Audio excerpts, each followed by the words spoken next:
Shalom warga kerajaan, selamat tahun baru 2021.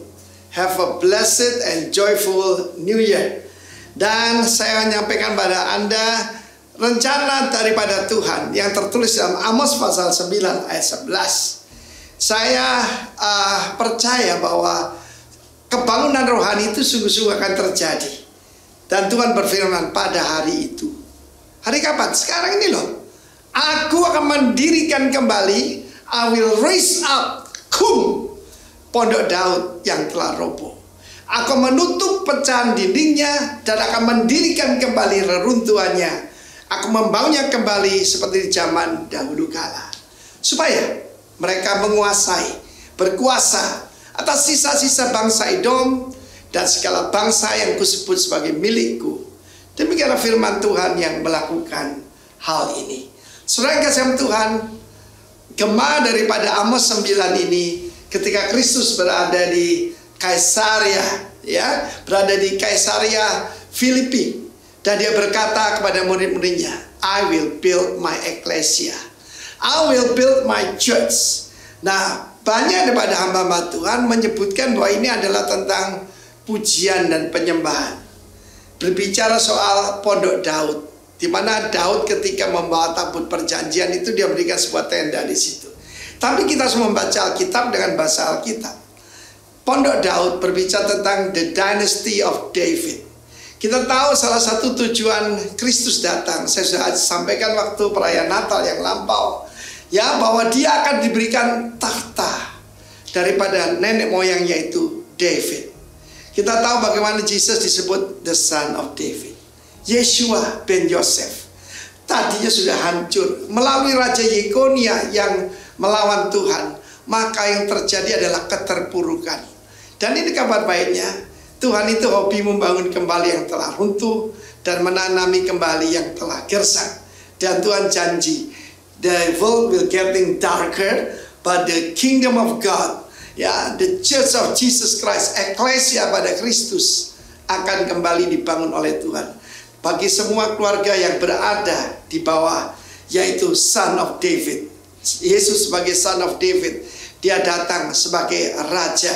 Maka Tuhan memberikan janji ini, bukan cuma dibangun kembali, bukan cuma pecahan dindingnya dibetulkan, katartismos, di mana benteng itu, kota itu kembali bisa ditinggali, dibangun kembali reruntuhannya, yang seperti dia pernah lakukan. Berapa kali Yerusalem dihancurkan, dibangun, dihancur, bangunkan, tetapi ada tangan yang tidak kelihatan yang selalu membangunnya kembali. Maka diberikan apa? Kuasa. Tidak ada, saudaraku, Tuhan seperti dia yang memberikan kembali kuasa itu. Kuasa kerajaan, dominion. Tuhan Yesus berkata, I came, anak manusia datang untuk yaitu mencari dan menyelamatkan yang sudah hilang. Yang sudah hilang ini bukan jiwa, tetapi kuasa kerajaan. Bagaimana dikembalikan itu kepada anak Abraham, yaitu Sakius pada saat itu. Dia adalah seperti benteng yang telah roboh, moralnya hancur. Tapi Yesus berkata keselamatan sudah tiba atas Sakius dan keluarganya. Dan dia dibangun kembali dan kembali punya dominion. Dia bisa memberikan yaitu kepada orang miskin separuh pada hartanya. Dan juga hidup dalam kebenaran. Orang yang kuperas kukembalikan 4 kali lipat. Saudaraku, itu bisa terjadi dalam kehidupan kita. Dan 2021 adalah tahun reproduction, di mana yang telah mandul, yang telah hancur, dibangun dan berbuah kembali. Tuhan memberkati, Tuhan membangun Anda kembali, dan juga Tuhan menyembuhkan segala luka-luka. Dan satu lagi, you will have dominion atas segala tantangan dalam kehidupanmu. God bless you warga kerajaan. Katakan haleluya. Shalom Bapak Ibu yang diberkati Tuhan, jemaat GBI Rock Menara Tanjung Pujian. Bersukacita hari ini, siang ini, haleluya. Kita bersyukur karena kita boleh memasuki di hari ketiga di bulan Januari tahun 2021 ini, di mana tema tahunan kita yaitu The Year of Reproduction. Haleluya. Mari Bapak Ibu, kita mau bersorak, kita mau bersukacita karena Tuhan kita adalah Tuhan yang luar biasa. Haleluya. Kita angkat satu pujian. ku tahu Allah turut bekerja. Haleluya.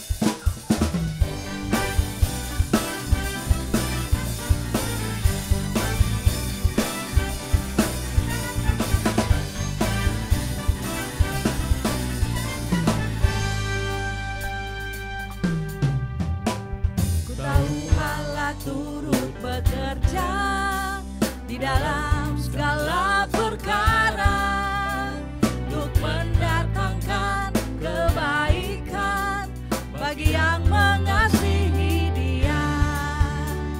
Saat lewati gunung dan lembah, ku takkan takut bahaya. Penyertaannya ku rasakan di sepanjang jalan hidupku. Sebab Dia baik, ku angkat tangan memuji Dia. Sebab Dia baik, untuk selamanya kasih setianya. Puji Yesus, sebab Dia baik.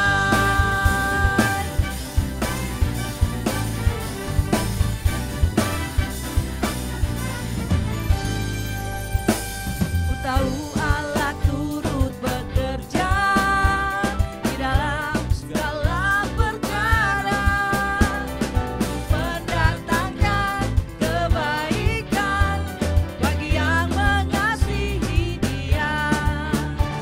Saat lewati gunung dan lembah, takkan takut bahaya. Penyertaannya ku rasakan di sepanjang jalan hidupku. Sebab Dia baik. Amin.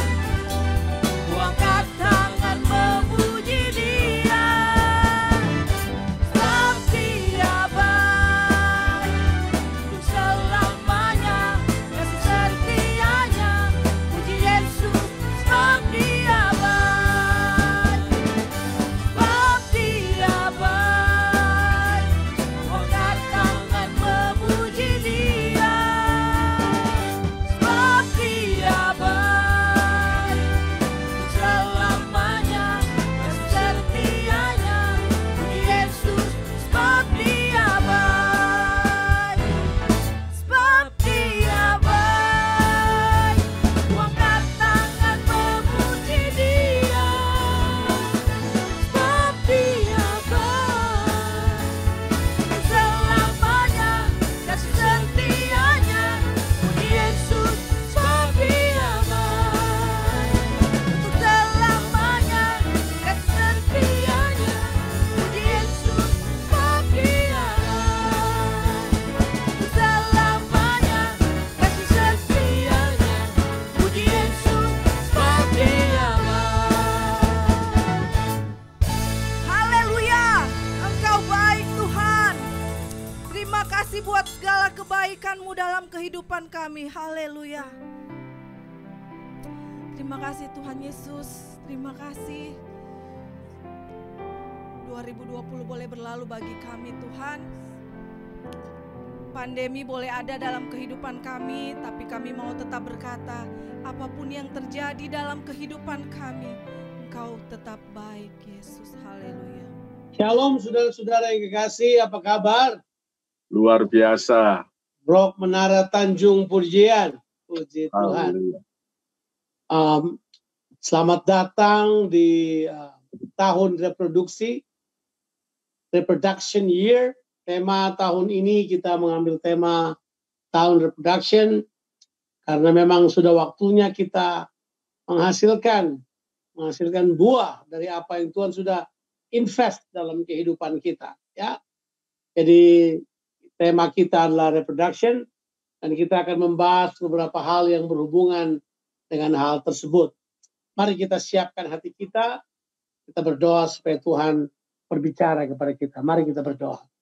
Bapa di sorga, kami datang kepadamu.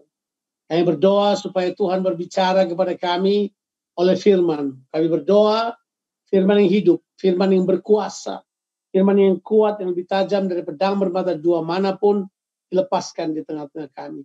Kami berdoa sementara firman-Mu disampaikan. sembuhkan yang sakit, kuatkan yang lemah, bangun kesadaran baru dalam diri kami oleh firman-Mu Tuhan. Akan lebih daripada itu, kami mengenal pribadi-Mu lebih lagi lewat firman-Mu. Mengenal jalan-jalan-Mu, mengenal cara kerja-Mu Tuhan dalam kehidupan kami. Urapi hamba-Mu untuk menyampaikan firman-Mu, bantu hamba-Mu Tuhan untuk menyampaikan kebenaran firman-Mu dengan bahasa yang dapat dimengerti. Biar kami semua diberkati oleh firman Tuhan. Bagi Tuhan, semua kemuliaan kekal sampai selama-lamanya. Dalam nama Tuhan, Yesus Kristus. Amin. Mari kita membaca Alkitab kita. Kita membaca dari kitab Matius pasalnya yang ke-25. Kita akan membaca beberapa ayat saja. Ya, kita akan membaca ayatnya ke-14 sampai ayatnya yang ke-19 saja akan kita baca. Dan saya berharap sudah membaca seluruh kisah dalam perikop ini, yaitu sampai ayatnya yang ke-30, dari ayatnya yang ke-14. Tapi saya hanya ingin membacakan dengan saudara sampai ayatnya yang ke-19 saja. Firman Tuhan berbunyi sebagai berikut. Sebab hal kerajaan sorga sama seperti seorang yang mau bepergian ke luar negeri, yang memanggil hamba-hambanya dan mempercayakan hartanya kepada mereka. Yang seorang diberikannya 5 talenta, yang seorang lagi 2, dan yang seorang lain lagi 1. Masing-masing menurut kesanggupannya. Lalu ia berangkat. Segera pergilah hamba yang menerima 5 talenta itu. Ia menjalankan uang itu lalu beroleh laba 5 talenta. Hamba yang menerima 2 talenta itu pun berbuat demikian. Demikian juga dengan dan berlaba 2 talenta.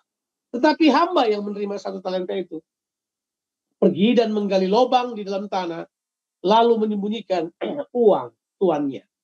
Lama sesudah itu, pulanglah tuan hamba-hamba itu, lalu mengadakan perhitungan dengan mereka. Demikianlah pembacaan firman Tuhan. Terpujilah Tuhan Allah kita. Nah, di ayat-ayat ini kita akan belajar bagaimana kita masuk pada sebuah karakter pelipat gandaan. Kita perlu sekali membangun karakter pelipat gandaan ini, sebab ini adalah sesuatu yang sangat penting. Ada orang mau berlipat ganda tetapi tidak bersedia membangun karakternya. Sebab kita nanti akan paham. Sebab kata reproduksi itu adalah istilah biologi, bukan? Reproduksi itu adalah istilah biologi di mana arti daripada reproduksi itu punya pengertian adalah, kata yang dipakai adalah sebuah proses alami ya di dalam kehidupan satu organisme yang di mana organisme tersebut menghasilkan ya yang sejenis dengannya, individual yang sejenis dengan dia, dan kemudian menghasilkan satu spesies yang sama dan berkesinambungan. Nah, jadi jelas reproduksi ini bukanlah terjadi sekali-sekali, dia tidak terjadi secara eventual, terjadi secara event, tapi dia adalah sesuatu yang terjadi dalam berkesinambungan. Dia adalah terjadi dalam bahasa Inggris itu perpetual, selalu terjadi seperti itu. Dia akan berulang-ulang, berkali-kali. Nah, dan memang benar, kita perlu hidup seperti itu. Jadi memang Tuhan menghendaki saudara dan saya hidup dengan cara berbagi, dengan cara itu tuh, menghasilkan itu kehidupan dan karakter Tuhan bagi orang lain. Jadi judul khotbah saya hari ini adalah karakter reproductions. Tadi saya di kebaktian yang pertama dengan Rock Makassar, saya membahas tentang the blessings of reproductions, berkat reproduksi. Tapi yang sekarang saya ingin membahas dengan saudara-saudara sekalian tentang bagaimana karakter reproduksi itu kita miliki. Mengapa saya sebut ini sebagai sebuah karakter? Karena ini harus berlangsung berkesinambungan. Sekali lagi, dia tidak boleh berhenti cuma karena sudah satu ketika sukses. Bukan. Sebab orang berbuah nggak lihat sukses kan. Berbuah itu setiap musimnya dia harus berbuah. Buah mangga nggak berkata, gue nggak sukses sih, gue nggak mau keluarin buah. Ya enggak. dia tetap akan mengeluarkan buah pada musimnya. Dari bunganya, kemudian buahnya, dia akan tetap menghasilkannya. Nah, mari kita akan lihat dari ayat-ayat ini. Mari kita mulai dengan mengerti. Sebab hal kerajaan sorga seperti seorang yang mau bepergian ke luar negeri, yang memanggil hamba-hambanya dan mempercayakan hartanya kepada mereka. Ini yang harus kita mengerti, bahwa reproductions only happened because God has entrusted something in us. Jadi kehidupan yang bereproduksi itu hanya terjadi karena Tuhan telah mempercayakan sesuatu di dalam kehidupan kita. Artinya, kalau Tuhan tidak mempercayakan sesuatu kepada saudara, saudara tidak bisa melakukan hal ini. Berarti Tuhanlah yang berkehendak untuk menaruh dalam diri saudara kemampuan untuk bereproduksi. Tuhan harus menaruh itu karena Tuhan memanggil kita dan mempercayakan sesuatu. Saya tahu persis bahwa sekarang ini saudara dan saya seharusnya sudah mengetahui bahwa kehidupan kita ini hanyalah kepercayaan Tuhan. Betul nggak? Hidup kita ini hanya dipercaya Tuhan. Bayangkan kita bisa melewati 2020, masuk ke 2021, itu hanyalah kepercayaan Tuhan. God entrusted us. Apalagi, Dia percayakan kepada kita talenta, karunia, kemampuan. Ada banyak hal yang Dia percayakan kepada kita. Dia percayakan kepada kita keluarga. Dia percayakan kepada kita pekerjaan. Dia percayakan kepada kita gaji. Dan semuanya Dia percayakan kepada kita banyak hal. Tuhan mempercayakan kepada kita banyak hal. Nah, saya mau di awal ini, saudara seharusnya sudah mulai mengetahui bahwa saya perlu tahu apa yang Tuhan percayakan kepada saya. Saya sangat heran. Ada banyak orang merasa bahwa yang dia miliki itu dia punya, bukan kepercayaan Tuhan. Tolong ya. Saudara perlu ingat, saudara itu lahir telanjang, Pak. Saudara tidak bawa apa-apa.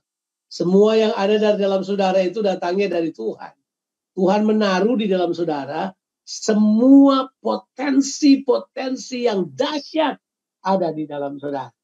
Jadi, ini yang dikatakan bahwa kerajaan surga itu seperti itu. Dia telah mempercayakannya kepada kita. Nah, kita perlu paham ini.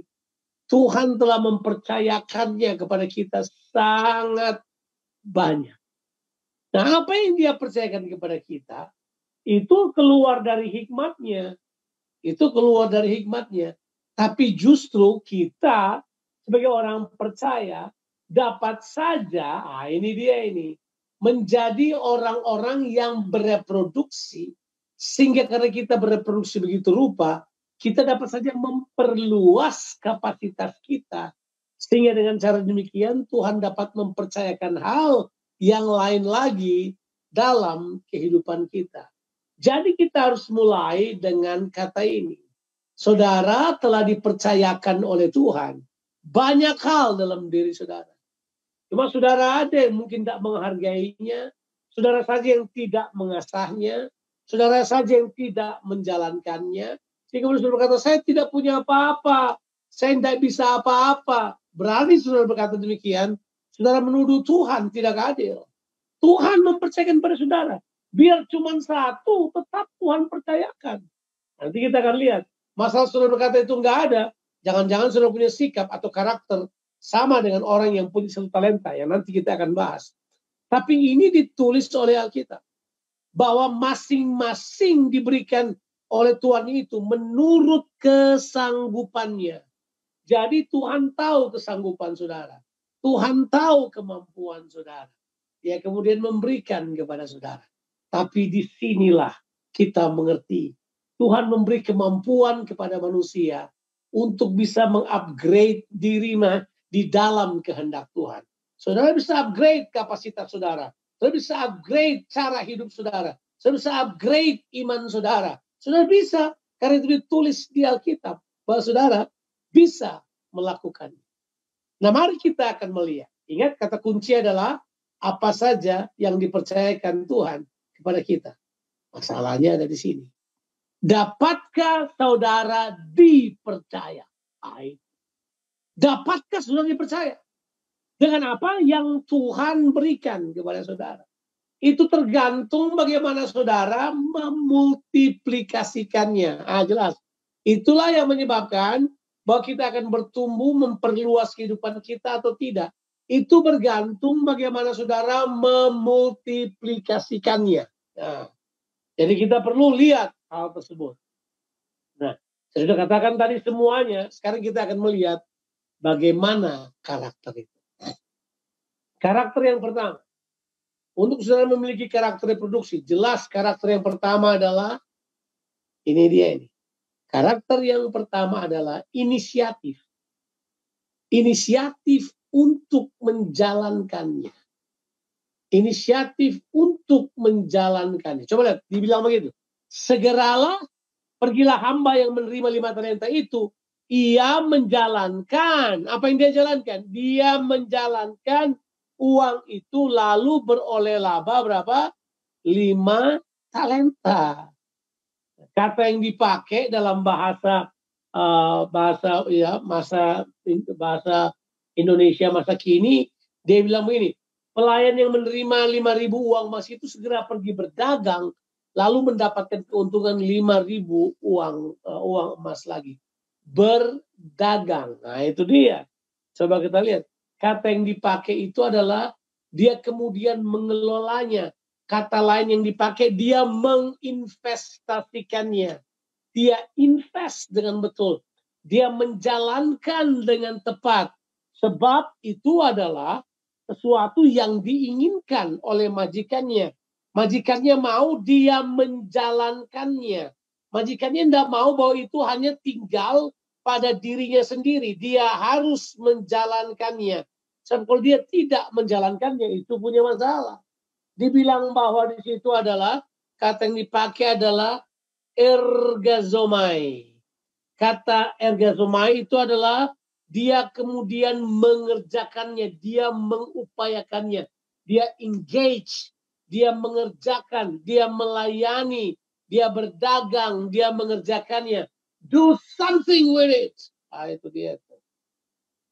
Ya, kita mau pakai dalam konteks kita di gereja. Pakai itu untuk melayani. Pakai itu untuk mengembangkan apa-apa yang Tuhan sudah percayakan kepada saudara. Ya. Ditulis dalam bahasa aslinya, ergazomai itu punya pengertian adalah to toil. Bekerja. Ya, in the task of occupation. Dalam sebuah tujuan pekerjaan. Kita mengerjakannya. Itu punya efek-efek tertentu di dalam tanggung jawab dalam kehidupan. Tapi dimulai dari situ. Ada inisiatif untuk menjalankannya. Inisiatif itu penting. Ditulis dengan jelas. Bahwa yang menerima 5 talenta itu dan yang menerima 2 talenta. Itu mereka berbuat hal yang sama. Dalam terjemahan bahasa Indonesia, begitulah yang menerima 2 talenta. Dia menjalankan juga, ditulis kan. Ya. Hamba yang menerima 2 talenta itu pun berbuat demikian. Apa maksudnya berbuat demikian? Dia mengerjakannya sama yang dibuat oleh yang punya 5 talenta. Yang dibuat itu apa adalah? Sikap mereka dan tindakan mereka terhadap tersebut. Kita perlu membangun sikap dan karakter yang seperti ini terhadap apa saja yang Tuhan percayakan kepada kita. Halo, makanya di awal tahun ini coba lihat apa yang Tuhan percayakan kepadamu. Jalankan itu, hidupi itu, engage with life dengan hal tersebut. Lakukan sesuatu mengenai hal tersebut. Kata yang dipakai trade, perdagangkan itu. Ya. Ya, itu pasang iklan, kasih tahu bahwa kita mau jalankan hal tersebut. Jelas ada upaya-upaya, ada inisiatif untuk menjalankannya. Haleluya. Apakah saudara menjalankannya? Atau saudara seperti yang menerima 1 talenta. Dia tidak menjalankannya. tapi dia menggali tanah lalu menyembunyikan. Ini kegagalan kita untuk memanifestasikan apa yang Tuhan sudah berikan buat kita. Ini adalah bentuk ketidakbertanggungan jawab dari orang ini. Dia tidak bertanggung jawab sama sekali orang ini. Dia juga tidak punya pengertian tentang apa yang dipercayakan Tuhan dalam kehidupannya. Dia menuduh Tuhan jahat. Dia berpikir kenapa dia cuma dapat 1, yang lain dapat 5, yang lain dapat 2. Dikasih 1 aja nggak jalanin. Mau minta berapa? Kita jangan sampai menjadi orang-orang yang merugikan kerajaan Allah. Kita jangan sampai menjadi orang-orang yang tidak menghasilkan buah, tidak reproduksi, tidak menghasilkan sesuatu. Kita hanyalah menjadi benalu-benalu di dalam kehidupan kita terhadap komunitas-komunitas kerajaan Allah yang ada. Hentikan mentalitas itu. Kita harus menjadi orang-orang yang terlibat langsung dalam apa yang Tuhan mau kita kerjakan. Yang pertama adalah inisiatif. Itu penting sekali. Berinisiatiflah. Jalankan satu hal yang kamu miliki. Apa aja? Jalankan. Jalankan hal tersebut. Ya. Kembangkan hal tersebut. Sebab begini, saudara. Kalau tidak,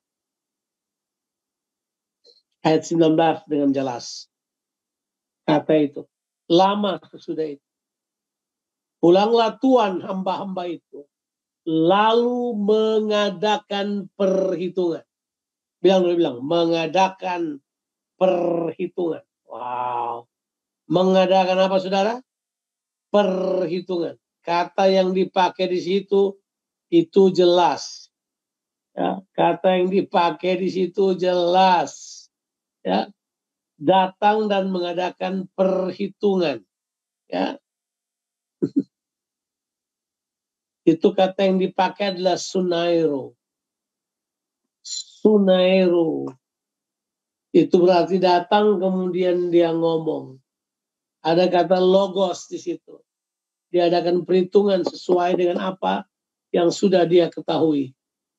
Dia mengadakan perhitungan. To make a reckoning with. Dia tanya-tanya rekeningmu. Dia tanya-tanya apa yang ada yang tersimpan di dalam kehidupanmu. Yang kamu enggak jalankan. Saudara, mari kita mengerti. Reproduksi ini sesuatu yang harus challenge kita.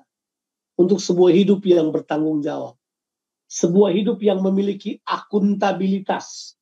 Sebuah hidup yang memiliki sebuah kualitas yang dapat dipertanggungjawabkan. Berarti kualitas yang kedua adalah hidup yang bertanggung jawab. Hidup yang bertanggung jawab ini penting sekali kita bangun.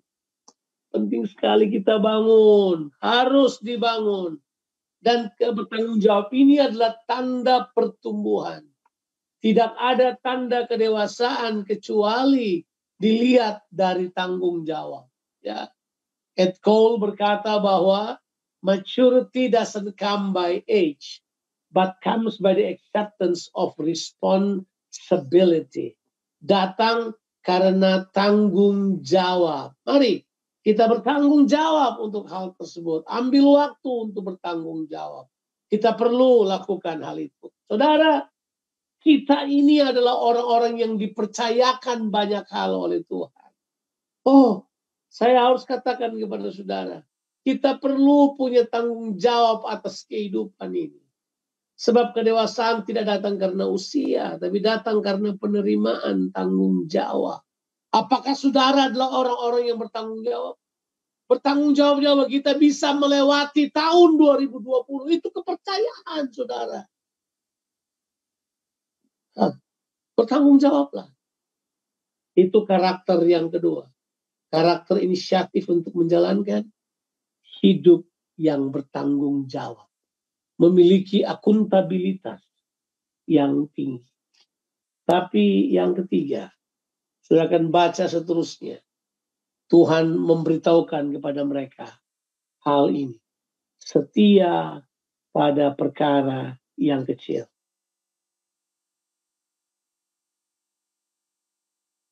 Kenapa dia bilang perkara yang kecil? Karena di situ membuka peluang untuk pengembangan. Membuka peluang untuk pengembangan. Orang mau hidupnya berkembang. Dia pikir adalah cuma pergi belajar aja, tambah informasi. Ada orang punya banyak informasi, tapi hidupnya tidak berkembang sama sekali. Tidak bertumbuh sama sekali. Saudara tidak bertumbuh karena informasi. Saudara bertumbuh karena sudah bertanggung jawab pada informasi yang kau terima. Ya, itu jelas. Kita dengar firman Tuhan seperti informasi buat kita barangkali. Tapi kalau kita mulai bertanggung jawab, kita kemudian mulai setia pada perkara-perkara yang kecil. Setia dong. Setia pada perkara-perkara yang kecil. Orang cuma mau lihat kita udah jadi besar, terus mereka mau, kamu sukses, gue juga mau. Hang on. Ada jalannya. Ada roadnya. Ada roadmap Tuhan yang kita perlu lewati. Ada fase-fase kerendahan hati. Ada fase-fase memukul dada. Ada fase-fase air mata. Ada fase-fase rasa malu yang tidak dapat ditahankan. Ada fase-fase di mana kita mau ketemu orang aja udah nggak enak. Ada fase-fase di mana kita seperti kalau boleh bumi telan kita. Ada fase-fase kayak begitu. Itu nggak usah kita anggap panik. Kita harus tetap setia. Setia pada apa yang Tuhan katakan dan percayakan kepada kita. Setialah pada perkara-perkara yang kecil. Ya, itu penting sekali. Kata yang dipakai oleh tuannya itu, baik sekali perbuatan ini. Hai hambaku yang baik dan setia. Engkau telah setia memikul tanggung jawab dalam perkara yang kecil. Aku akan memberikan kepadamu tanggung jawab dalam perkara yang besar. Masuklah dan turutlah dalam kebahagiaan Tuhanmu. Mari saya beritahu pada saudara. Kita harus terus setia sampai Tuhan sendiri memperluas kapasitas kita. Sebab berkat daripada reproduksi adalah perluasan kapasitas. Saudara kemudian akan dipercayakan hal yang lebih lagi. Dipercayakan lagi perkara-perkara yang lebih lagi dari apa yang engkau kerjakan sekarang. Mungkin engkau sekarang baru direktur. Mungkin Tuhan akan kembangkan. Bukan cuma sekedar direktur cabang, kau kemudian menjadi direktur utama, berkembang lagi, CEO, dan seterusnya. So, kemudian tahu persis bahwa Tuhan terus stretch our capacity. Tuhan terus perluas kapasitas kita untuk dapat mengerjakan perkara-perkara yang ajaib dan dahsyat bersama dengan Dia. Nah, saudara, coba lihat. Ini yang kita sebut dengan pengembangan kapasitas yang terjadi karena kita bereproduksi. Tadinya kita kecil, bereproduksi jadi lebih besar, bereproduksi lagi semakin lebih besar. Kemudian Tuhan mulai mempercayakan perkara-perkara yang ajaib buat kita. Jangan lupa, kita ini belum selesai. Tuhan masih mau percayakan perkara-perkara yang lebih besar buat kita. Jangan berhenti dan kemudian menyesali nasibmu cuma karena umur. Jangan berhenti dan kemudian memukul dada dan berkata, aduh saya sudah tidak bisa, ini saya cuma begini-begini aja. Siapa yang bilang kita begini-begini aja? Di dalam kita ada potensi yang besar. Itu kita perlu kembangkan. Caranya adalah kita terus mereproduksi, membagikan, memperluas kapasitas kita. Sampai Tuhan sungguh-sungguh akan menyatakan dirinya. Kemudian Dia akan berkata buat kita, sabarlah hambaku. Karena kau setia melakukan perkara-perkara yang kecil. Aku akan mempercayakan kepadamu perkara yang besar. Coba lihat yang terima 5 talenta. Dia cuma terima 5. Tapi dia mengembangkannya menjadi 10. Tapi Tuhan tidak berhenti di situ. Tuhan ambil dari yang 1. Kemudian Tuhan berikan kepada dia. Berarti dia punya 11. Ada tambahan kapasitas. Tuhan mempercayakan kepadanya 11 talenta. Bayangkan. Kenapa? Karena dia punya inisiatif. Dia hidup bertanggung jawab. Dia setia pada perkara-perkara yang kecil. Saudara, mari. Ya. Menara Tanjung Pujian. Rock Menara Tanjung Pujian. Itu baru saja kan. Saudara mungkin belum sempat bertemu secara offline, kita masih online terus. Kita belum ketemu dia, sudah pernah mau coba tapi kemudian nggak bisa jalan lagi. Situasi COVID di Indonesia mungkin tidak menguntungkan buat kita. Tapi kita jangan pernah berhenti untuk terus bereproduksi. Terus menyatakan karakter yang bereproduksi. Siapkan karakter kita. Supaya kalau Tuhan tambahkan kepercayaan lagi, kita akan diperluas oleh Tuhan. Saya mempercayai bahwa Tuhan masih punya banyak hal yang Dia ingin nyatakan buat kita. Yang Dia ingin buat dalam kehidupan kita. Tapi kadang-kala kapasitas kita terlalu kecil. Kita nggak bisa terima apa yang Tuhan berikan. Atau kita nggak pakai cara yang Tuhan inginkan. Sama seperti begini. Kalau saudara mau pergi timba air di sebuah tempat, ya, atau di sebuah air pancuran yang besar. Kalau saudara cuma bawa mangkok kecil atau saudara bawa sloki kecil dan timba air, ya nggak akan berasa pengaruhnya. Tetap dapat airnya. Tapi nggak bisa bikin apa-apa kan. Mungkin bawa ember, juga bisa terima air. Tapi nggak dapat apa-apa. Mungkin sudah bawa drum besar. Enggak. Orang yang bijak dia akan bawa pipa. Supaya airnya mengalir melewati pipa tersebut dan kemudian menjadi berkat bagi banyak orang lain. It's the way you think. Bagaimana saudara berpikir. Wadahnya adalah kehidupan kita. Tuhan mau memakai kehidupan kita. Tuhan mau memakai kehidupan saudara supaya terjadi terobosan-terobosan yang baru. Bayangkan, dia cuma terima 5. Bang! Dia mengeluarkan 11. Itu yang disebut breakthrough. Tahu arti breakthrough? Arti breakthrough itu adalah, itu sebenarnya istilah yang dipakai untuk air. Sudah pernah nggak pakai selang? Air kemudian mau siram bunga. Kalau sudah mau mempercepat airnya, sudah apa? Sudah pencet ujungnya supaya jalur keluarnya itu lebih sempit daripada jalur yang masuk. Sehingga kemudian dia lebih kencang keluar kan. Seperti breakthrough itu adalah ya, datang dari arus besar, menerobos arus yang kecil, kemudian dia keluar. Sama seperti Tuhan. Kuasa Tuhan yang besar itu terobosi kehidupan kita yang mungkin kecil, simple, tapi impact-nya yang keluar itu yang disebut dengan breakthrough. Tuhan mau kita mengalami breakthrough. Tuhan mau mungkin kita cuma bawa 2, 1 talenta, 3, 4, 5 talenta, tapi breakthrough-nya dong yang kita perlu pertimbangkan.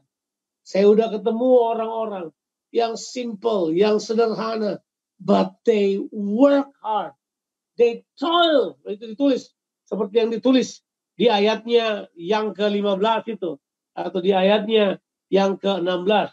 Pergilah hamba yang berdiri dan menjalankan uang itu. Terjemahan bahasa Inggrisnya trade it, toil, sunairo itu. Dia pergi dan trade, dia jalankan, dia bekerja keras, dia toil. Dia memang punya kecil, tapi kapasitasnya berkembang jadi besar. Dan dia mengerjakan perkara-perkara yang besar. Dia melakukan terobosan-terobosan rohani. Saudara, waktunya kita untuk bereproduksi. Karena saya akan mengulangi apa yang saya sampaikan tadi. Kita harus mulai dari apa yang dipercayakan Tuhan kepada kita.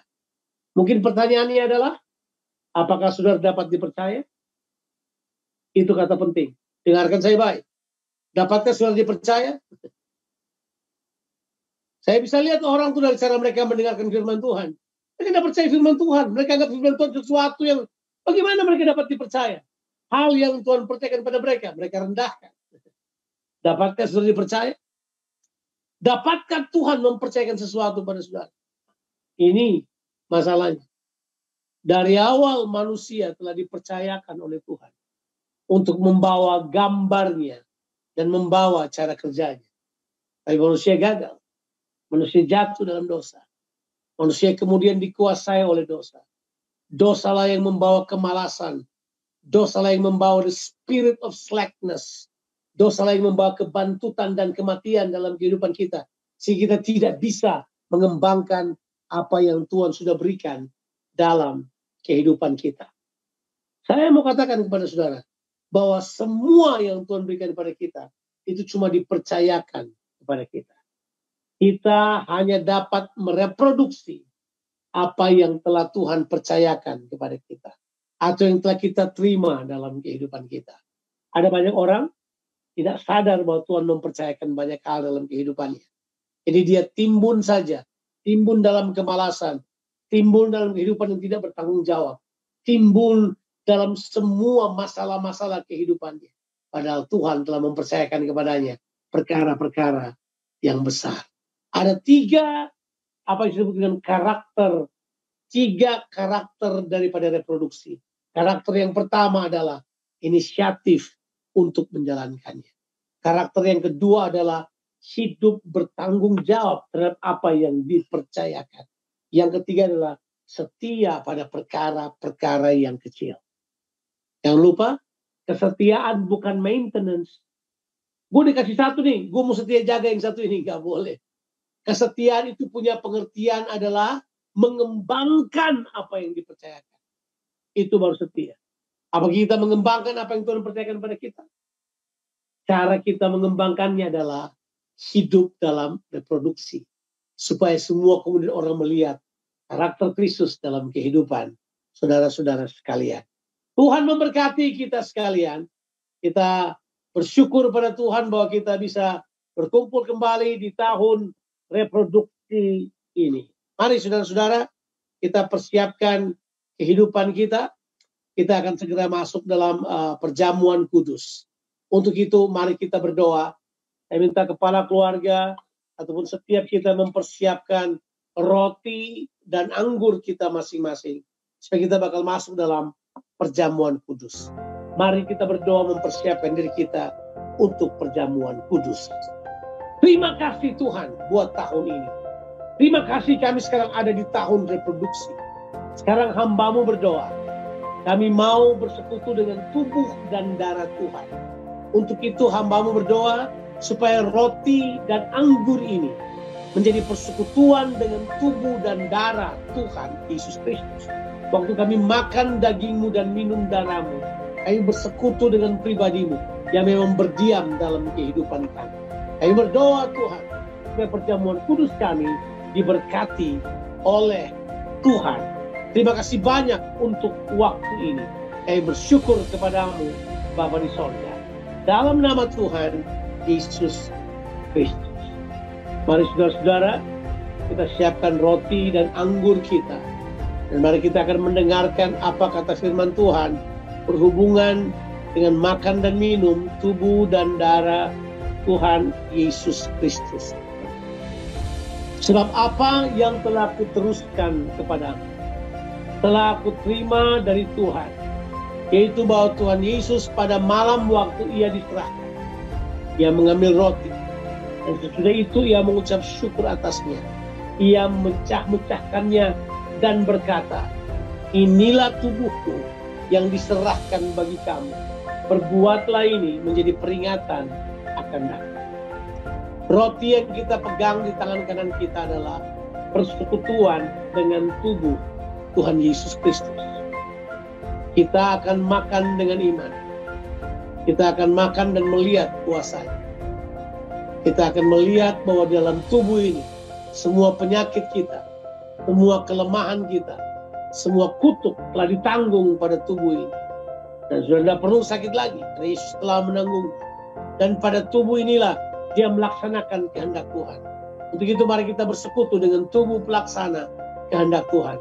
Mari makan dengan iman dalam nama Tuhan Yesus Kristus. Amin. The body of Christ.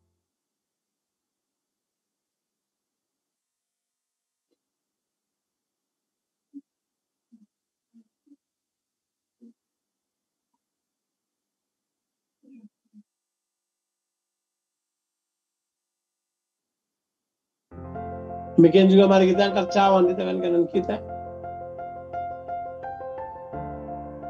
Demikian juga yang mengambil cawan sesudah makan lalu berkata, cawan ini adalah perjanjian baru yang dimateraikan oleh darah. Perbuatan setiap kali kamu meminumnya menjadi peringatan akan datang. Kita akan bersekutu dengan darah Yesus Kristus. Darah Kristus adalah darah penebusan, tapi juga adalah darah kemenangan. Darahnya menebus kita dari semua dosa. Tapi dari itu adalah darah kemenangan, karena kita berkata oleh darah anak domba oleh perkataan kesaksian kita. Kita mengalahkan iblis, ular tua itu, oleh darah anak domba. Untuk itu mari bersekutu dengan darah penebusan dan darah kemenangan ini. Mari minum dengan iman dalam nama Tuhan Yesus Kristus. Amen.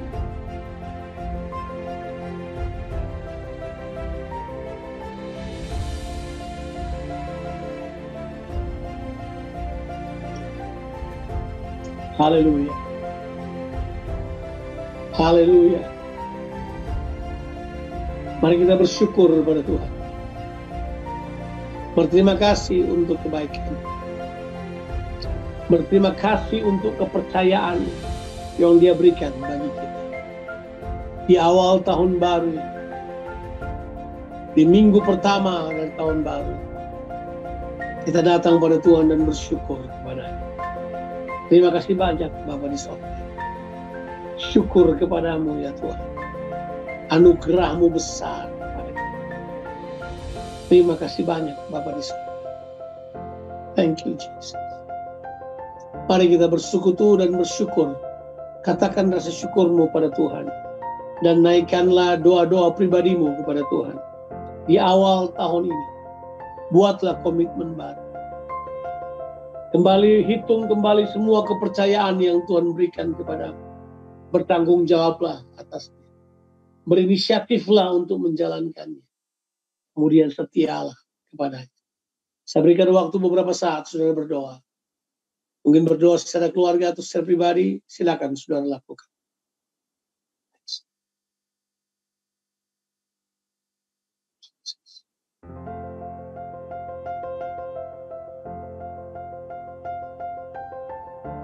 Thank you, Jesus. Thank you. Thank you, Jesus. Thank you, Jesus.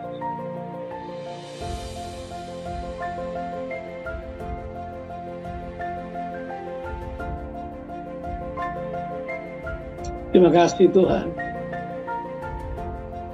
Thank you Lord. Sekarang mari kita akan berdoa bukan sebagai tradisi. Kita akan berdoa doa yang Tuhan Yesus ajarkan kepada kita. Supaya kerajaan Allah terlaksana dalam kehidupan pribadimu seperti di sorga. Kerajaan Allah terlaksana dalam keluargamu seperti di sorga. Kerajaan Allah terlaksana dalam pekerjaanmu, dalam studimu seperti di sorga. Kerajaan Allah terlaksana atas kehidupan kita. Atas kota Makassar. Mari kita berdoa. Doa yang Tuhan Yesus ajarkan kepada kita. Bapa kami yang di sorga, dikuduskanlah namamu, datanglah kerajaanmu, jadilah kehendak-Mu di bumi seperti di sorga. Berikanlah kepada kami makanan kami yang secukupnya, dan ampunilah kami akan kesalahan kami, seperti kami juga sudah mengampuni orang yang bersalah kepada kami. Dan janganlah membawa kami ke dalam pencobaan, tetapi lepaskanlah kami daripada yang jahat. Karena Engkau yang mempunyai kerajaan dan kuasa dan kemuliaan sampai selama-lamanya. Amin. Tuhan memberkati kita sekali. Haleluya. Berbahagialah kamu, rukunlah kamu, bersukacitalah kamu, dan ketahuilah bahwa Tuhan telah menaruh, Tuhan telah menginvestasi banyak hal dalam kehidupanmu. Karena Dia percaya kepadamu, maka kamu akan melipat gandakan semua yang Dia sudah berikan kepadamu. Terimalah berkat Tuhan. Tuhan memberkati engkau dan melindungi engkau. Tuhan menyinari engkau dengan wajah-Nya dan berikan kepadamu kasih karunia. Tuhan menghadapkan wajah-Nya kepadamu dan berikan engkau damai sejahtera, limpah rahmat. Supaya diberkatilah kehidupanmu, diberkatilah keluar masukmu, diberkatilah keluargamu dan orang-orang yang kau kasihi. Diberkatilah pekerjaanmu dan studimu. Kiranya apa saja yang dikerjakan oleh tanganmu dilipat gandakan oleh Tuhan. Kiranya tangan-tanganmu ini menciptakan kesembuhan, tangan keberkatan, dan tangan pemulihan bagi semua orang yang kamu jumpai. Karena Tuhan menyertai engkau akan berdiam dalam kehidupanmu. Dalam nama Tuhan Yesus Kristus. Haleluya. Amin.